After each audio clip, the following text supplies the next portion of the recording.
مؤهلك مش مكتوب في البطاقة بتروح المرور تاخد شهادة المؤهل بتاعتك، سواء دبلوم سواء بكالوريوس أي شهادة، تروح بيها المرور تخش شباك الاستعلام بتقول له أنا بعمل رخصة ودي الشهادة بتاعتي، ياخد منك الشهادة ويقول لك تعالى لي بعد 40 يوم، وفي مرور يقول لك تعالى بعد 25 يوم حسب المرور اللي أنت تابع ليه. بتروح تودي الشهادة، بعد كده هو بياخد الشهادة منك ويقول لك تعالى لي في الوقت الفلاني، بيعمل عليها استعلام بيشوف الشهادة دي مضروبة ولا سليمة. تمام يا جماعة؟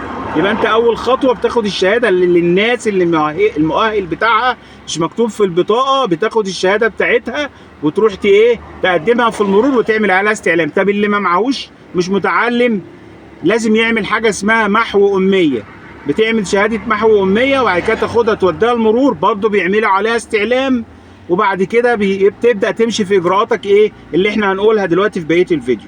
ده بالنسبة احنا كده وضحنا بالنسبة للناس اللي مش ليها مؤهل في البطاقة، مش مكتوب المؤهل بتاعها، عرفنا هتعمل ايه، واللي ملوش مؤهل خالص عرفنا هيعمل محو أمية وهيعمل ايه. هنتكلم بقى بالنسبة للناس اللي هي مكتوب المؤهل بتاعها في البطاقة، كده انت ما عندكش مشكلة.